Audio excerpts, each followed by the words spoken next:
Hello प्यारे बच्चों, मैं नवीन दीक्षित, आपका फिजिक्स मेंटर। एक बार फिर से आपका बहुत बहुत स्वागत, हार्दिक अभिनंदन करता हूं आपके अपने छोटे से प्यारे से परिवार, जिसका हम लोगों ने नाम टीम फिजिक्स या रखा है।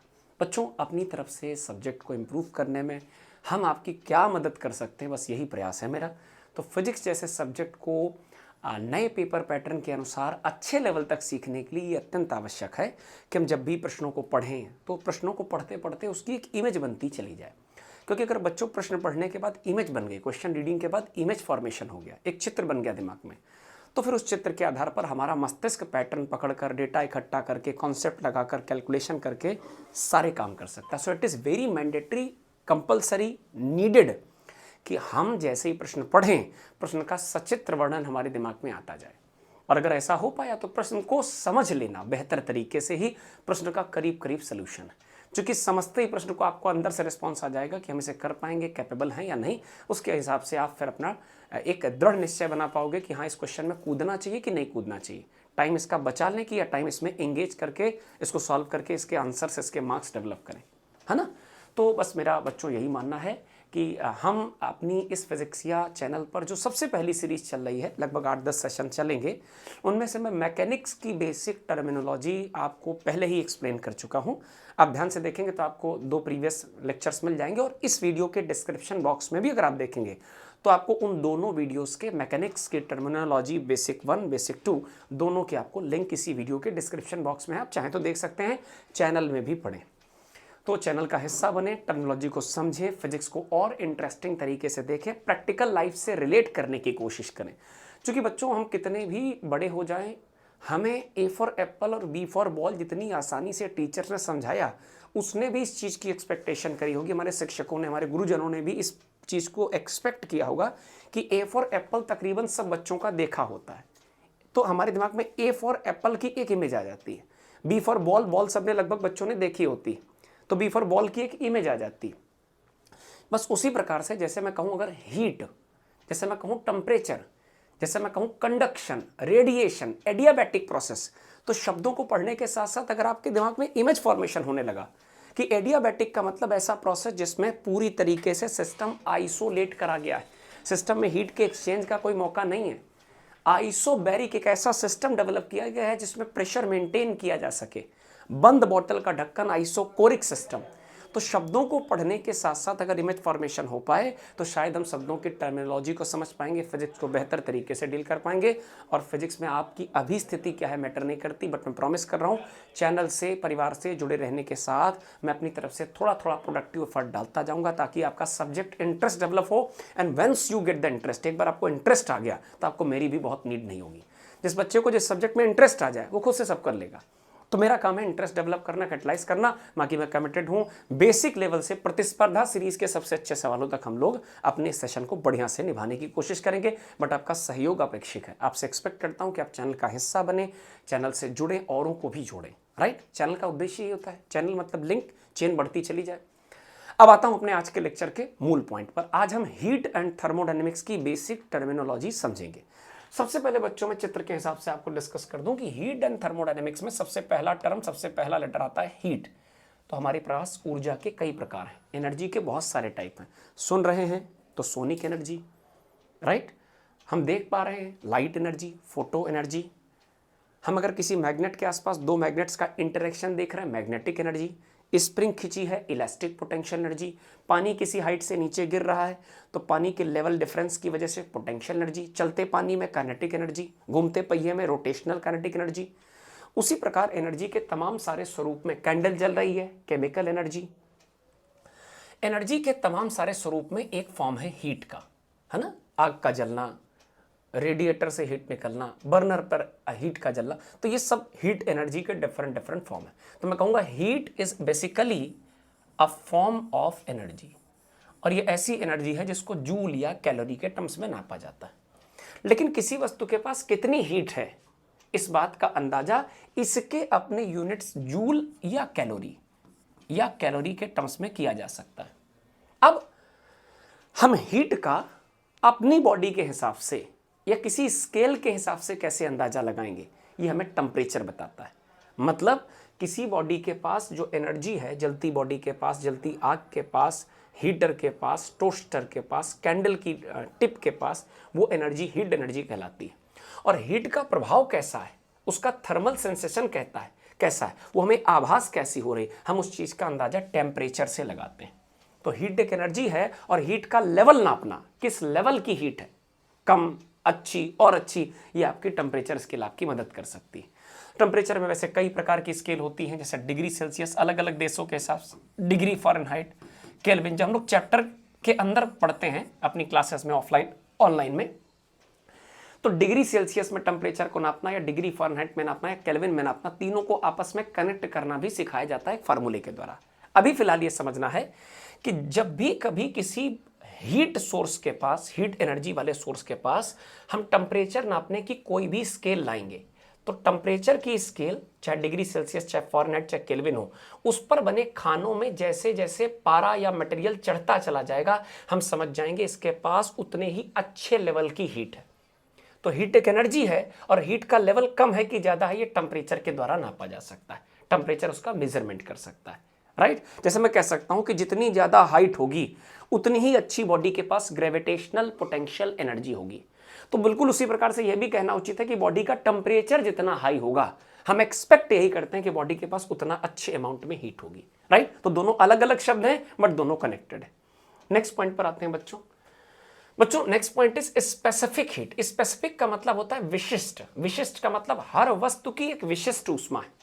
हर पर्सन का डीएनए अलग है, हर पर्सन का बायोलॉजिकल स्ट्रक्चर, बायोलॉजिकल कॉन्फ़िगरेशन भले सेम हो, बट उसके अंदर जेनेटिकल कोडिंग, उसके डीएनए का स्ट्रक्चर, मेरा जो मानना है, मतलब मुझे बहुत बायो नहीं आती, लेकिन इनमें थोड़ा सा डिफरेंस पाया जाता है। सबके व्यवहार, आचार, बुद्धि, सब में फ़र्क होना, किसी ह्यूमन बीइंग या किसी ह्यूमन बीइंग का एनिमल से डिफरेंट होना, ये कहीं ना कहीं उसके बायोलॉजिकल कोडिंग पर डिपेंड करता है। बिल्कुल उसी प्रकार से स्पेसिफिक शब्द भी ऐसा बना, हर मटेरियल की स्पेसिफिक हीट है।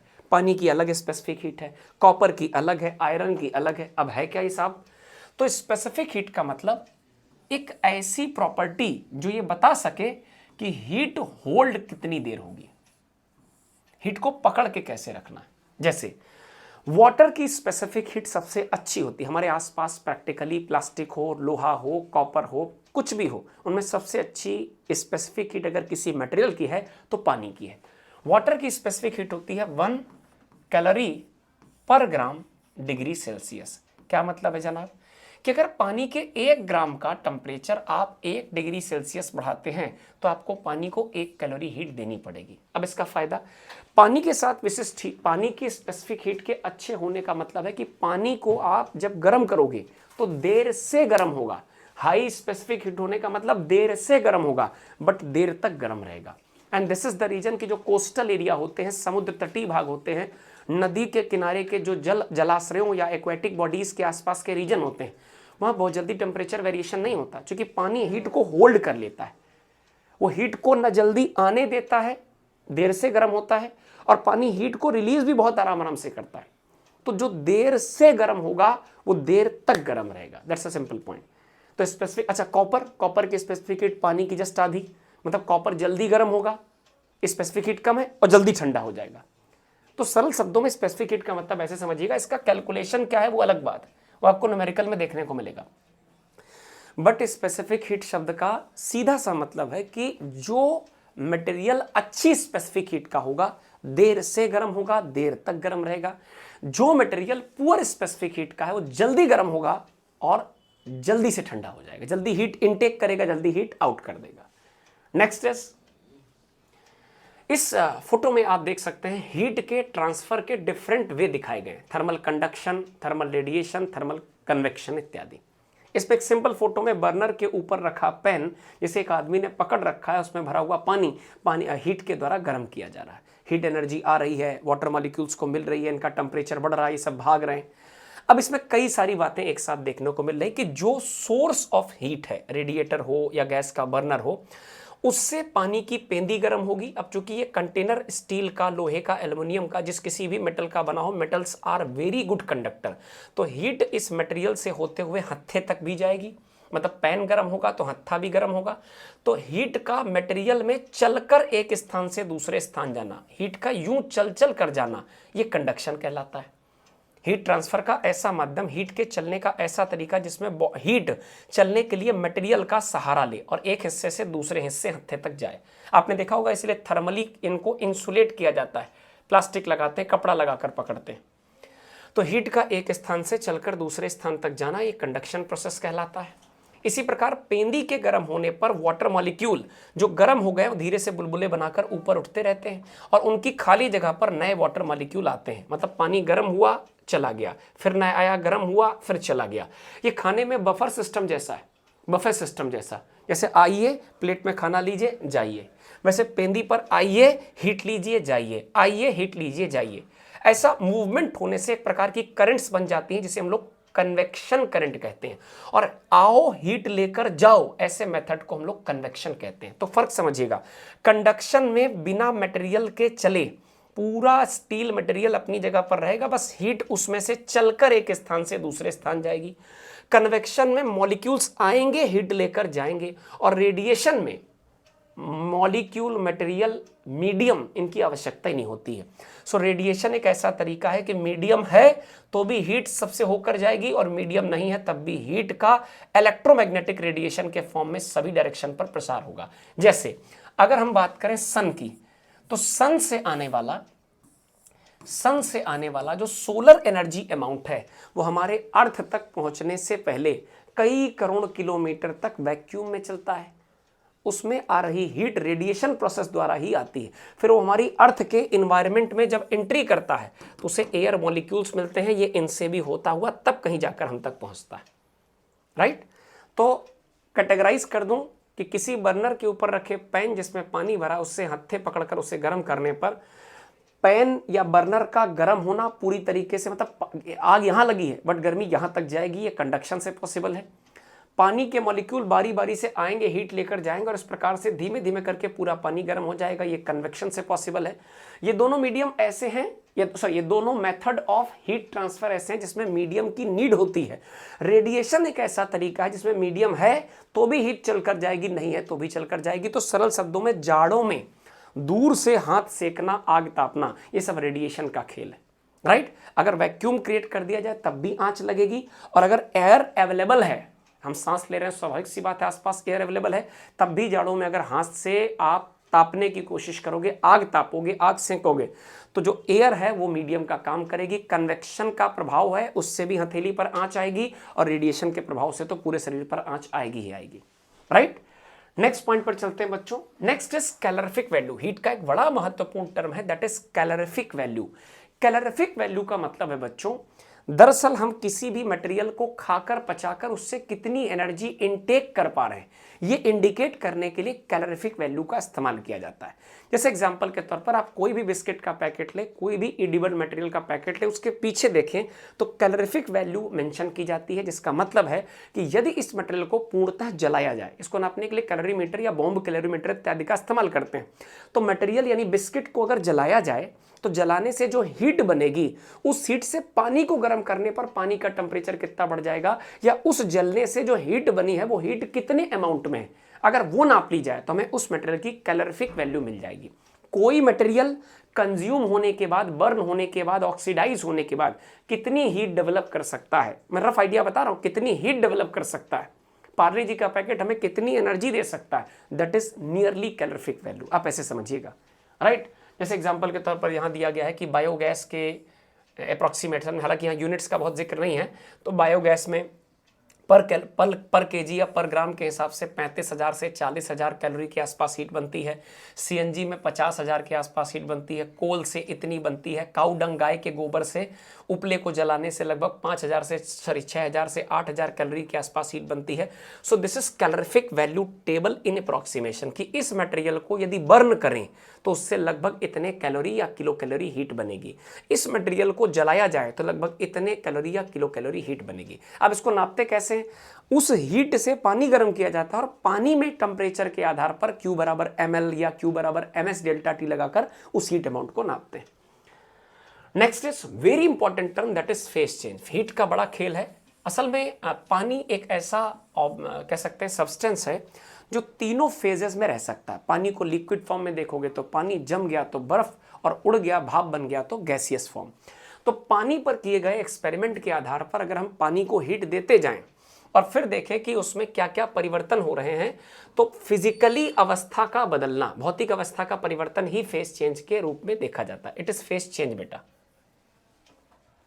राइट। अब जरा दिमाग लगाएं, जैसे एक स्केल बनी है, इस पर हीट सप्लाई लिखा है और एक पर टेम्परेचर रेज लिखा है। मतलब जैसे जैसे हम हीट सप्लाई करते जाएंगे आप देखेंगे फेजेस चेंज होते चले जाएंगे। तो सबसे पहले मैंने ली आइस, ये वाटर का सॉलिड फॉर्म है, इसमें मॉलिक्यूल्स के पास हीट की बहुत कमी होती है।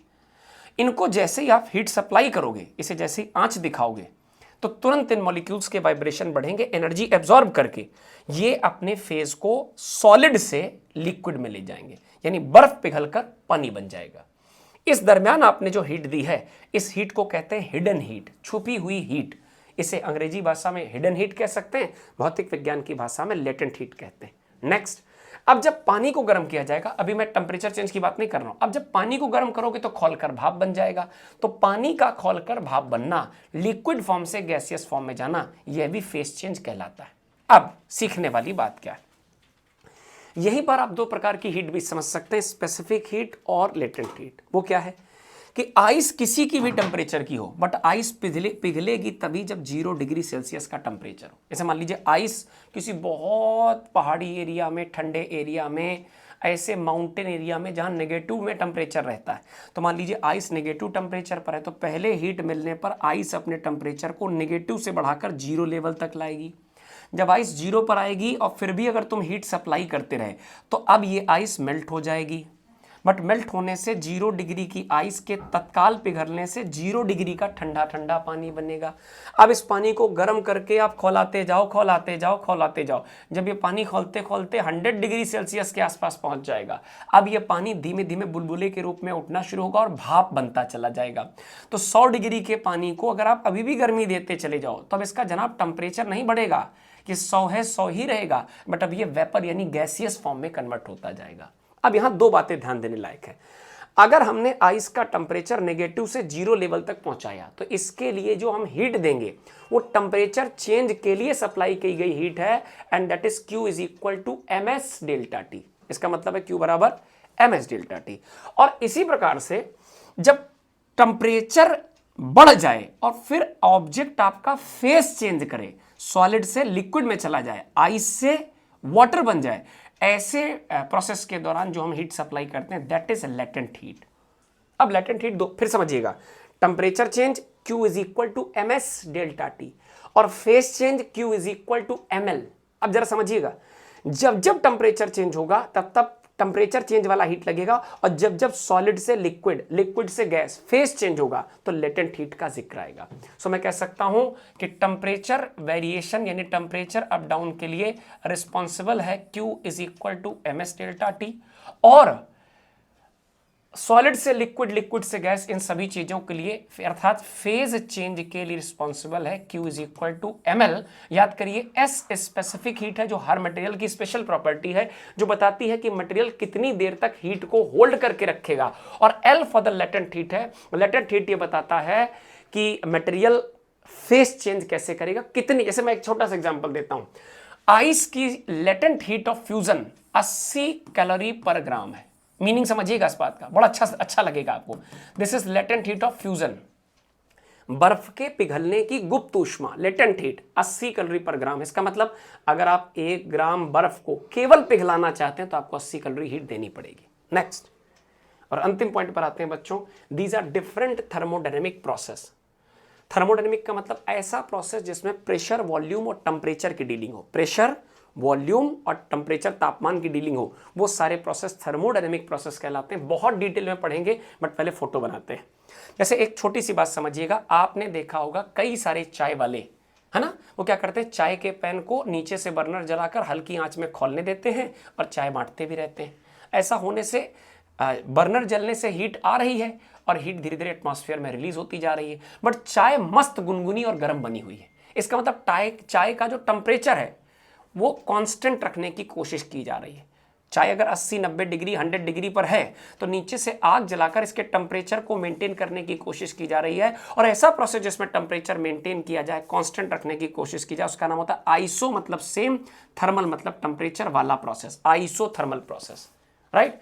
नेक्स्ट इज, अगर हम थर्मस की बोतल को ध्यान से देखें तो अंदर भरे मटेरियल से ना हीट बाहर आ पाती है ना बाहर से अंदर जाती है। तो अगर हीट का एक्सचेंज रोक दिया जाए, हीट एक्सचेंज में बैरियर लगा दिया जाए, तो ऐसे प्रोसेस को एडियाबैटिक, हिंदी भाषा में रुद्धोष्म प्रक्रम कहते हैं, जिसमें ऊष्मा का प्रवाह रुद्ध कर दिया जाए, रोक दिया जाए। Next is isochoric process. Isochoric का मतलब कोई भी बंद कंटेनर, बोतल का बंद मतलब ढक्कन बंद की हुई बोतल, प्रेशर कुकर को पूरी तरीके से बंद कर देना, जिसमें किसी अंदर भरे मटेरियल को बाहर निकलने का मौका ना मिले, मटेरियल बाहर निकल ही ना पाए, उसका वॉल्यूम फिक्स हो गया, मटेरियल को अंदर पता है कि भैया इतने में नाचना है, तो जब वॉल्यूम फिक्स कर दिया जाए तो ऐसे प्रोसेस को आइसोकोरिक प्रोसेस कहते हैं। आइसो मतलब सेम, कोर एक प्रकार से वॉल्यूम का इंडिकेटर है। तो बंद किसी भी बर्तन का मतलब उसमें अब अंदर भरा मटेरियल इस इतने स्पेस से ज्यादा बाहर नहीं स्पेस इस्तेमाल कर सकता, इट इज आइसोकोरिक प्रोसेस। और अगर मैं ढक्कन खोल दूं तो अब अंदर से जो गैस का प्रेशर है वो बाहर एटमॉस्फेयर में रिलीज होता जाएगा। अब एटमॉस्फेयर का पूरा अधिकार है कि वायुमंडलीय दाब इस पर पड़ सकता है, एटमॉस्फेयर का प्रेशर इस पर पड़ सकता है। हम ऐसा भी कह सकते हैं खुले बर्तन में जो प्रेशर है वो सराउंडिंग का या एटमॉस्फेयर का ही प्रेशर है, और एटमॉस्फेरिक प्रेशर की वैल्यू लगभग फिक्स होती है, it is nearly 1 atm, 1 atmospheric pressure लगभग 1 लाख न्यूटन पर मीटर स्क्वायर के आसपास। तो खुले बर्तन जिसमें एटमॉस्फेयर का ही प्रेशर पड़ रहा हो, बाहर से बात कर रहा हूं, ऐसे प्रेशर जो फिक्स हो जाएं उनको कहते हैं आइसोबैरिक। आइसो मतलब सेम, बैरिक मतलब प्रेशर, बैरिक का सेंस यहां प्रेशर से। तो खुले बर्तन आइसोबैरिक सेम प्रेशर वाले, बंद बर्तन आइसोकोरिक सेम वॉल्यूम वाले। थर्मस जैसा इंसुलेशन, हीट ना आ सके ना जा सके, एडियाबैटिक। और कंटेनर में हीट आती जा रही है बट रिलीज होती जा रही ताकि अंदर का मटेरियल गुनगुना और फिक्स टेंपरेचर पर बना रहे, isothermal process. So this was all about heat and thermodynamics, basic terminology मैंने इमेज के फॉर्म में आपको बताने की पूरी प्रयास की।